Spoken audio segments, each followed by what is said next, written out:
welcome back po ulit dito sa aking YouTube channel. So for today's video, gusto ko lang bigyan ng reaction yung isa sa mga nag-comment sa akin na subscriber ko rin. Kaya daw maraming naaaboso ditong mga Pinay.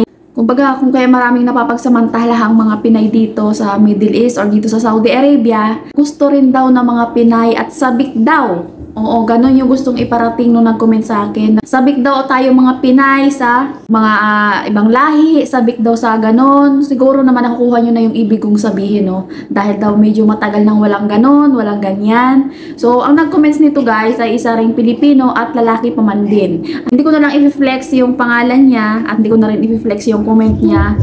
Dahil nga, ayoko rin naman nung meron akong nasisirang tao, no?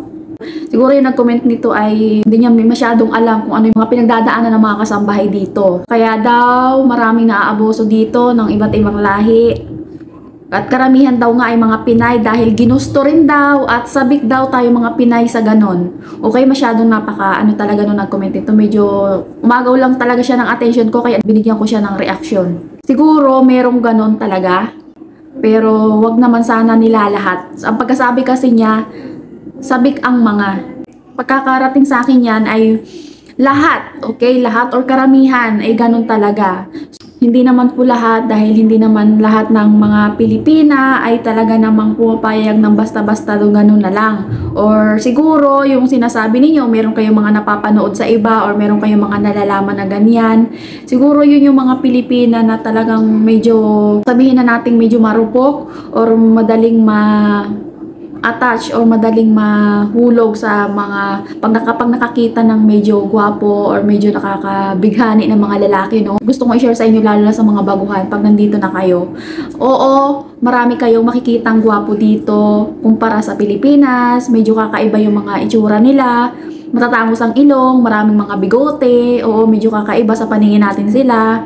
Pero hindi naman lahat ng talaga ng mga babae ay kapag nakakita ng mga gwapo or mga kakaiba ang itsura ay talaga namang nagkakagusto na sila. Katulad ko, ilang taon na ako dito guys, siguro napapahanga lang ako minsan, pero yung sasabihin yung nagkakagusto ako, wala namang masama yung paghanga eh. Wala namang masama yung humanga ka dahil nga sa itsura, di ba?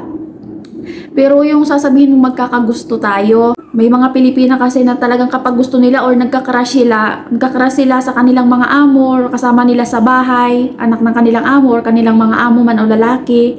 Talagang kapag nagpakita ka ng motibo na gusto mo rin sila, halimbawa alam mo na nagkakagusto nga sa'yo, tingin na sa'yo palagi.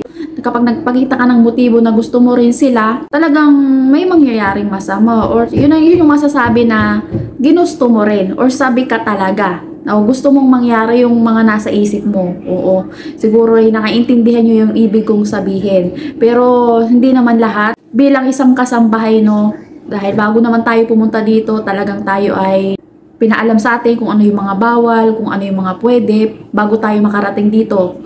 So, yung mga natutunan natin dyan sa Pilipinas pa lang, kapag nandito na tayo, gawin natin at huwag natin gawin yung mga bawal. Sundin natin kung ano yung mga pinag-uutos at sundin natin kung ano yung mga rules at patakaran dito. Dahil wala tayo sarili nating bansa. Ang Middle East o lalo dito sa Saudi Arabia ay Muslim country at higit na pinagbabawal yung mga ganyang gawain. Yung kapag nagkagusto ka sa isang lalaki, kapag ginusto mo kung anong gusto mong gawin, gusto mong makuha ay makukuha mo. Maselan dito ang babae at lalaki lalo na kung hindi magkaano-ano. So, kapag nandito na tayo, kailangan dapat alam natin yan at huwag tayong masyadong mapusok. Ito'y paalala ko sa mga kapwa ko kasambahay o kapwa ko Pinay na madaling ma-attach sa iba't ibang lahi o madaling mabighani sa mga gwapo, di ba?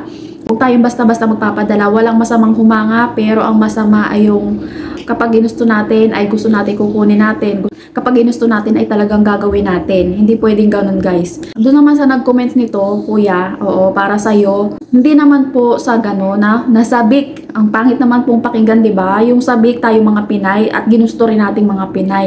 Dahil talagang gusto kong i-share sa inyo, ang mga lalaki dito, kumbaga madali silang humanga sa mga babae kapag nakakita sila ng babae.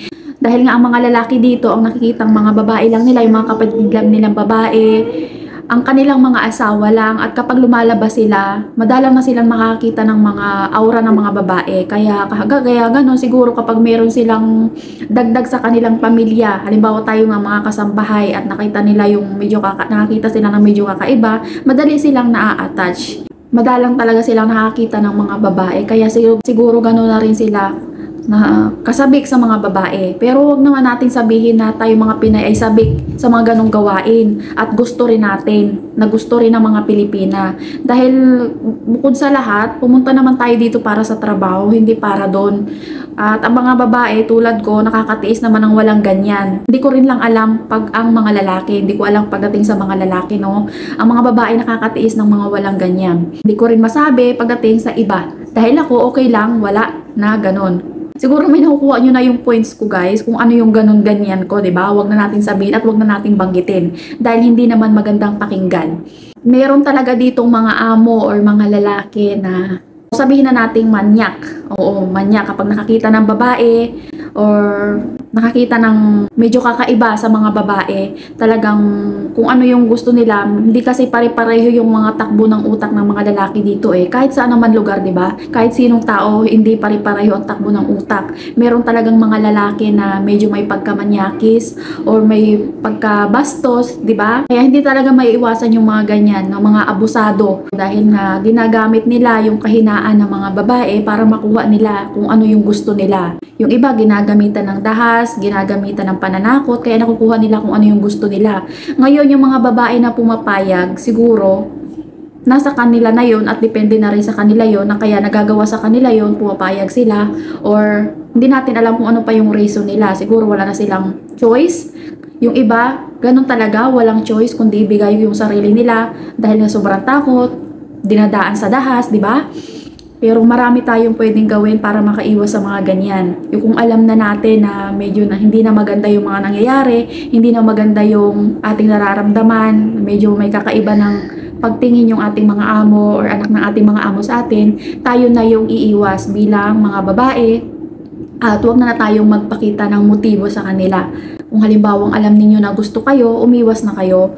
Katulad ng inyong mga pananamit, katulad ng inyong pag-aayos, huwag na nating ipakita sa kanila para maiwasan natin yung mga ganyang gawain. Hindi lahat ng babae ay sabik at hindi lahat ng babae ay gustong mangyari yung mga ganon sa iniisip nung nagko-comment sa akin ng ganito. So, huwag nating nilalahat dahil hindi naman lahat ng babae.